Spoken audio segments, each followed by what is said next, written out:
Welcome back to the show, you guys, and now it is time for Back to Black, where we highlight a featured guest making strides in black culture.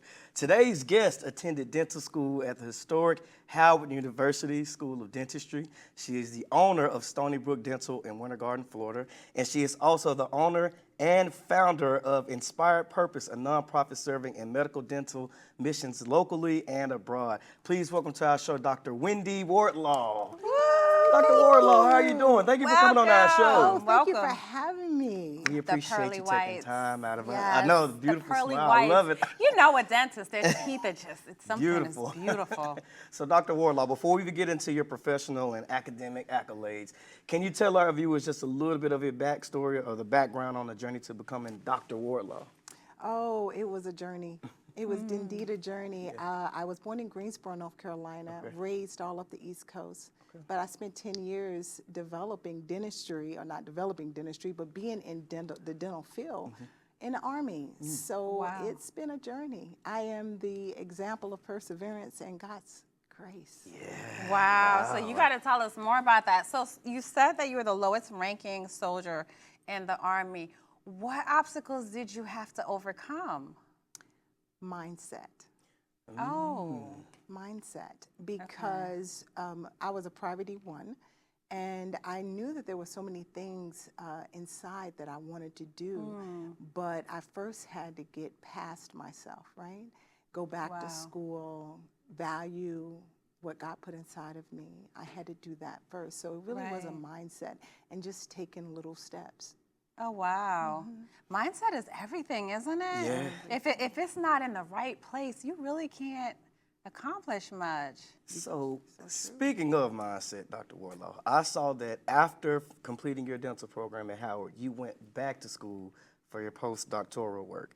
I don't know many people that go back after finishing medical school.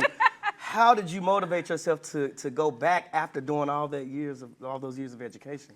It was a lot, because I was going to school at night for 10 years in the Army while active duty just to get the prerequisites for dental school. Yeah. But after the first 2 years at the wonderful Howard University College of Dentistry, I was doing externships up at Columbia University. Okay. So while in dental school, I was still doing what I was preparing for postgraduate work. Oh, so you were doing them both kind of simultaneously? I was. Oh, okay. I just didn't stop in the summertime. I just went to New York and did Columbia. Woo. So afterwards, it was a natural transition. You're a workaholic. Wow. I'm a purposeful. Oh. On purpose. I love it. On purpose. Yeah, on purpose. Get your purpose together. Get your purpose right. That's inspired on purpose. Yes. I love it. So you have one of the top dental practices, just let me say, in Orlando, Florida. I don't want to say all of Florida. I'm going to give the flowers where they're due. So what inspired you to establish Stony Brook Dental? I needed to have control over how I cared for people. Wow. And what I found necessary to do and what I found necessary not to do. So because I came into dentistry with already 10 years in the field, there were certain things that I wanted to be able to have control over, like, is this legitimate or not? Can I care for you? Can I stop and just talk to you? Is it about productivity or is it about taking care of people? And to do that and to have that level of control, you have to have your own business. Oof. Well, I want to say this really quick. I know you have another question, but if you have never been to Stony Brook Dental, it is an experience. So you walk in and you feel the love, you feel the presence, the worship is going, and you worship right into the teeth. It's an experience. I've never experienced that anywhere else. Because you can't have fear and faith together, can you? No, you can't. And now you're going to start preaching, we're going to start crying. Listen. We will break out a collection plate in here. Listen. Look. I'm going to come with you. I'm going to come with you. I already know. So, Dr. Wardlaw, in addition to all the things that you accomplished educationally wise, I see that you co-authored a #1 international best-selling book, Women Who Impact. What was that book about, and what was the experience like writing that book? The experience was a lot of reflection. It gave me an opportunity to look at the steps that I had and the steps that God allowed me to walk through. So it literally, I entitled it, Take Your Next Step. Because there are always going to be things that stop you or try to stop you. The question is not if you can get to your mountain. The question is, can you take your next step? Because if I would have known it would have taken me 10 years to get through undergraduate, I would have never started. It wasn't about the 10 years, because I still would be 53 today. The question is, did I accomplish what I should have accomplished by just taking my next step? Wow. So that was very reflective. That book was very reflective. I have to take my next step. Oh, I'm ready to. And how did I'm you even ready have to time take to my write next that book in the middle of working? And Well, it's my story. it's your story. You know, we're Right. so busy trying to do other things, but you have enough in your own story to inspire somebody. So I just wanted to reflect. Yeah. And because you took your next step, you're allowing others to take their next step too, which we're going to talk about coming up. So, Dr. Wardlaw, real quick, how important is it to you help to propel other females, other women to get into the dental industry?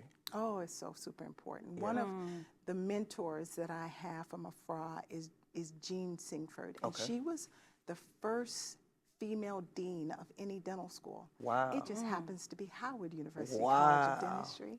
And she trailblazed. Now, we share the same birthday, so I'm kind of like, it's me and you. But she might not even know me, but it's okay. Because that's the type of thing that you have to do. You can't just trailblaze and stay. You got to reach back. You got to be able to be a mentor. You got to be able to show what it looks like so people can follow. I love That's that. awesome. Yeah. Well, Dr. Wardlaw, we have so much more to talk to you about, but we have to take a short break, you guys. Stick around. We will be right back with Miss Dr. Wendi Wardlaw. Welcome back to Reflect and Connect again with Dr. Wendi Wardlaw. We are talking about everything health, everything dental. We're talking about disparities, and we're going to get to learn some new things today. But I do want to point out, according to the CDC, severe gum disease is the most common in African Americans and Hispanics. The barriers to access is cost, language, and lack of insurance. Diseases that affect more blacks than white is periodontal diseases, oral cancer, and oral manifestation of systemic diseases. Oh, I got it all out. You did. So, you know, since we're talking about diseases and how it affects African Americans, it's particularly what I took out from your bio and who you are as a person is your slogan, a healthy mouth is a healthy you. Can you please explain what that means and how do you teach that? Like, what are the principles you teach? Well, you know, Candice, 90% of disease has an old footprint, and we don't know this. If 80% of your immune system's in your gut, the door of that gut is your mouth. And so we aren't understanding that your mouth is communicating the health of your body. And so, indeed, a healthy mouth is a healthy you. And if you have, let me just say this, if you can take a nitroglycerin tab, put it under the tongue, and stop a heart attack, where do you think that the infections in your mouth are going? Wow. There's only two ways it can go, either up or down. So we have to start looking at our mouths differently. They're not separated from the rest of our body. It's actually the largest hole to the inside of your body. Wow. That's why I don't kiss everybody. I never thought about that, but that makes a lot of sense. Isn't it? Yes. So, Dr. Wardlaw, so what are the biggest dental issues that you see amongst your black patients? Information. Inflammation. So you communicated periodontal disease, and periodontal disease is connected to so many systemic diseases, heart disease, strokes, low birth weight babies, just a lot of systemic diseases. But because we don't understand how to clean our mouths, we are scrubbing with Brillo pads instead of using a super soft toothbrush. So we're ripping and tearing our gums, and wherever your gums go, the bone follows. And if you lose your bone, you lose your teeth, periodontal disease. So the biggest obstruction to people being able to access really is information. Wow. For me, it's information in our communities. Lack of access, indeed. Oral cancer is caught in the mouth because you have access. So all those things do matter. Wow. You know, you taught me to use a soft, because I'm one of the ones that did the Brillo pads. Oh, yeah, I'm And a I felt squibber. if I was doing it hard enough that it was cleaner. And you taught me to use your toothbrush and brush your gum down. Oh. Yeah, Yeah. I tell people that if you were taking a shower, you wouldn't use a Brillo pad. Right. Why would you think that bleeding is okay? Oh, that's your body trying to rescue and shoot blood to that area to help heal it. You're not supposed to bleed when you brush your teeth. Wow. I'm not bleeding no more. I use a soft toothbrush. So you are the founder and president of Inspired Purpose nonprofit organization. The smile says it all. What type of services do you provide and to who?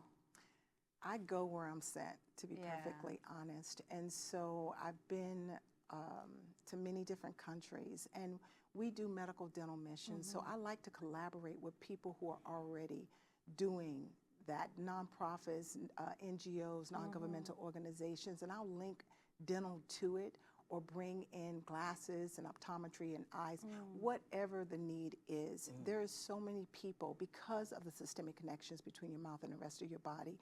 If you take an infected tooth out of your mouth, the primary change that people have in their life around the world is my chest don't hurt anymore. Oh. It's not my headache went away. It's my chest don't hurt anymore. So me focusing on dentistry to join the people that are already doing the work, that's everything. So locally and abroad. I just got back from serving with Howard University College of Dentistry in Tennessee. Yeah, Okay. love them. You're Everywhere. everywhere. So, real quick, Dr. Wardlaw, I see that you're a member of the Holistic Dental Association and you specialize in homeopathic approaches to treatment. What do those services look like? Well, I am a firm believer that God made us to heal ourselves. And when we put ourselves in the right homeostasis, that's what happens. Okay. And so prevention is everything. Your health and your wellness inside is going to determine how your mouth comes out. You know, you are going to be based on what you have inside. So the biggest principle of holistic dentistry is, are you whole? Are you healthy? Yeah. Because your mouth is communicating your health. But we can use lasers. We use just as much as we possibly can to stay away from pharmaceuticals as much as we can. I know you're a wealth of information, but I really want you to get out because we're going to close in 15 seconds. What's next for Dr. Wendi? I want to know myself. Dr. Wendi is focused on wellness. And I have just honed in on wellness, Candice. I am working primarily on breathing. Did you know that your tongue forms the roof of your mouth, and the roof of your mouth is the floor of your nose, and that makes up your airway? We have all these people that can't breathe in our country. Wow. People in third world countries have straight teeth. They don't need orthodontists. Wow. What's going on with us? Well, I hope you all are breathing through this, all this good information, because I'm about to go and breathe too. And be careful who you kiss, because it's the largest. Yes, be careful, be careful. Thank you so much for joining us. This has been so great. I've learned so much. Our audience has learned so much. Thank you guys for joining us. You know we want to connect with you. Tell people where they can reach us. You can find us on @Candice and Kris Live. Just like that, we got to go. Thank you, Dr. Wendi. Thank you, Dr. Wardlaw. Thank you. We got to have you back again. Oh, I would love it. Yes.